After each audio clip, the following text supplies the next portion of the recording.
من کل ضیق مخرجا، جو بندہ استغفار کو لازم کر لیتا ہے کہ وہ استغفار ہی پڑھتا رہتا ہے، توبہ ہی کرتا رہتا ہے، اللہ اس کے لیے ہر مشکل سے نکلنے کا رستہ بنا دیتے ہیں۔ وَمِن كُلِّ هَمٍّ فَرَجًا، ہر غم سے اللہ اس کو خوشی عطا فرما دیتا ہے۔ وَرَزَقَهُ مِنْ حَيْثُ لَا يَحْتَسِبُ، اور اسے وہاں سے رزق دیتا ہے جہاں سے اس کے گمان میں بھی نہیں۔ تجربہ کریں، استغفار پڑھیں، پھر دیکھیں اللہ کیسے نوازتا ہے۔ یہ غربت کے رونے بند کر کے اللہ سے تعلق جوڑنے اور اس سے اپنے گناہوں کی معافی مانگے، اللہ خود بخود آپ کے حالات درست کر دے گا۔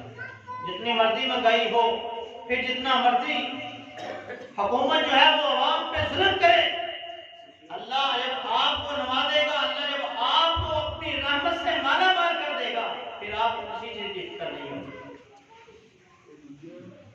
قاری صہیب احمد میر محمد حافظ اللہ وہ ایک واقعہ اپنی تقریر میں سناتے ہیں کہ میں نے ایک دفعہ استغفار کے مضمون پر کراچی میں ایک خطبہ دیا، تو اگلے سال پھر انہوں نے مجھے وہاں بلایا۔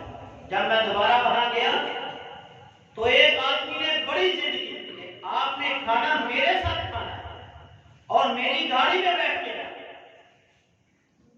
اگر اس کا اصرار اتنا زیادہ تھا کہ انتظامیہ مان گئی، انہوں نے کہا اور بھی کسی نے آنا تو آ جائے، جتنوں نے آنا آ جائے۔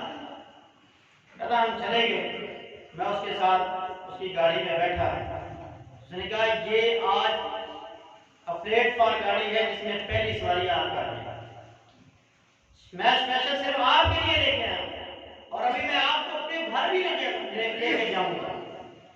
اس نے کہا کیا وجہ ہے؟ انہوں نے کہا یہ وجہ یہ ہے پچھلے سال آپ نے خطبہ دیا اور میں مسجد کے بعد میں نے ریڑھی لگائی ہوئی تھی فروٹ کی، آپ نے کہا استغفار پڑھو، اور آپ نے امام احمد ابن حنبل کا واقعہ سنایا تھا کہ جو خواہش جو ضرورت ہو اللہ پوری کر دیتا ہے۔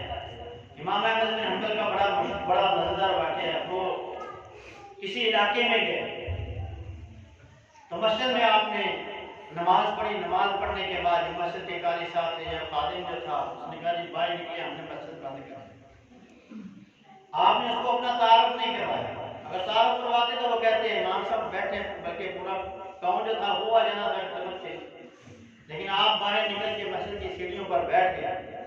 وہاں سے ایک نان بھائی گزر رہا ہے، یہ جو جس طرح پٹھان نان لگاتے ہیں، وہ نان لگانے والا وہاں سے گزرا۔ اس نے کہا بزرگ آدمی ہے مسجد کے باہر بیٹھا ہوا، اس نے پوچھا جی بزرگوں کیا بات ہے؟ تو امام صاحب نے فرمایا کہ یہاں سے میں نے آگے جانا تھا، رات ہو گئی تھی، لیٹ ہو گیا، تو یہ مسجد والوں نے مسجد بند کر دی، اس لیے باہر بیٹھا ہوں۔ فرمایا اگر آپ میرے ساتھ چلیں، میرے گھر میں بیٹھ جائیں، رات میرے ساتھ گزار لیں تو بہتر ہوگا۔ آپ نے کہا چلو ٹھیک ہے، چلے گئے۔ آپ نے اس کو دیکھا وہ چلتے پھرتے، منہ اس کا ہل رہا ہے، ہونٹ ہل رہے ہیں۔ صبح ہوئی تو امام صاحب نے اس کو پوچھا بھائی میں نے تجھے رات کو بھی دیکھا، صبح کو بھی دیکھا، تو چلتا پھرتا تیری زبان حرکت کرتی ہے، ہونٹ ہلتے ہیں، کیا پڑھتے پڑھتے؟ اس نے کہا میں استغفار کرتا ہوں۔ ہمارا تیرے استغفار نے کوئی فائدہ دیا؟ کہا میں نے زندگی میں جو خواہش کی اللہ نے پوری کر دی، صرف ایک خواہش پائی۔ نے کہا جی وہ کیا؟ نے کہا جی میری خواہش ہے کہ میں امام احمد بن حنبل سے ملتا ہوں، لیکن میری وہاں تک پہنچ نہیں ہے، حالات ایسے ہیں کہ میں وہاں جا نہیں سکتا۔ ہمارا اللہ نے تیری یہ خواہش کو پوری کر دی ہے، میں ہی امام احمد بن حنبل۔ تو جو بندہ استغفار کرے گا، جو چاہے گا اللہ اس کو دے گا، رزق چاہے گا رزق ملے گا، اولاد چاہے گا اولاد ملے گی، بیٹے چاہے گا بیٹا ملے گا، بیٹی چاہے گا بیٹی ملے گی۔ جو اللہ سے مانگے گا، جو خواہش کرے گا، اللہ اس کی خواہش کو پورا کر دے گا۔ اس نے کہا میں نے اس خطبے کے بعد سے استغفار پر لازم کر لیا، اللہ نے مجھے یہ گاڑی بھی دی، یہ گھر بھی دیا ہے اور ایک اچھا کاروبار بھی عطا کیا۔ تو آپ استغفار کریں، اللہ تبارک و تعالیٰ ہر پریشانی سے ہر غم سے نجات عطا فرمائے۔ اسی طرح جو آپ کے کمزور رشتہ دار ہیں، کمزور دوست ہیں، آپ کے کمزور محلے دار ہیں، جنہیں مال کی ضرورت ہے، آپ اپنے مال میں سے ان پہ خرچ کریں۔ رسول اللہ صلی اللہ علیہ وسلم نے فرمایا هل تنصرون وترزقون الا بضعفائكم، تمہیں جو رزق دیا جاتا ہے، تمہاری جو مدد کی جاتی ہے، وہ تمہارے کمزور لوگوں کی وجہ سے کی جاتی ہے۔ تمہیں اللہ دے رہا ہے، تم اللہ کے کمزور بندوں کے اوپر خرچ کرو۔ ان کمزوروں میں سب سے پہلے کمزور انسان کے والدین آتے ہیں۔ والدین پہ بے دریغ خرچ کریں، اپنے عزیز و اقارب پہ بے دریغ خرچ کریں، اس کے بعد اپنے بہن بھائی رشتے دار جو ہیں ان پہ بے دریغ خرچ کریں۔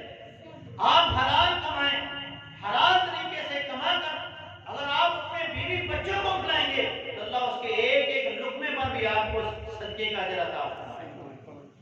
تو اس لیے ان پہ خرچ کریں، جتنا خرچ کرتے جائیں گے اللہ اتنا آپ کا رزق بڑھاتا چلا جائے گا۔ اسی طرح دین دان لوگوں پہ خرچ کرنا، جو اللہ کے دین کے دائی ہیں، جو اللہ کے دین کو حاصل کر رہے ہیں، ان پہ خرچ کریں، مدارس پہ خرچ کریں، ان پہ خرچ کریں گے تو اللہ آپ کے رزق کے اندر اضافے کرے گا۔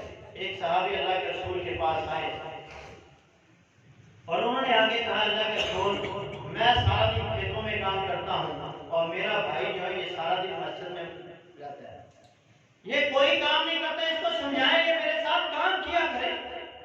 آپ نے وہاں کیا ارشاد فرمایا، لعل اللہ ترزق بہ، مجھے تو ایسا لگتا ہے جیسے تجھے رزق ہی اس کی وجہ سے ملتا ہے۔ تو جب دیندار لوگوں پہ آپ خرچ کریں گے، دین کے علماء پہ خرچ کریں گے، دین کے قرآن پہ خرچ کریں گے، دین کے طلباء پہ خرچ کریں گے، تو اللہ آپ کے رزق کے اندر برکتوں کا نزول فرمائے گا۔ کچھ دعائیں ہیں جن کے پڑھنے سے اللہ بندے کے رزق کے اندر، کاروبار کے اندر برکتوں کا نزول فرماتا ہے۔ اس میں یہ ہے کہ آپ اگر کسی کی دعوت کرتے ہیں تو جو مہمان ہوتا ہے اس کا یہ فرض بنتا ہے کہ وہ جب کھانا کھا لے تو کھانا کھانے کے بعد اپنے میزبان کے لیے یہ دعا کرے، اللہم بارک لہم فیما رزقتہم واغفر لہم وارحمہم۔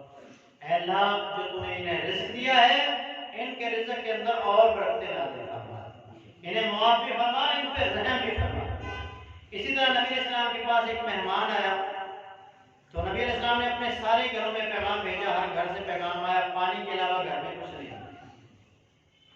تو نبی علیہ السلام نے دعا کی، اللہم انی اسألک من فضلک ورحمتک، جو مسجد سے نکلتے ہیں ہم دعا پڑھتے ہیں، اللہم انی اسألک من فضلک ورحمتک الا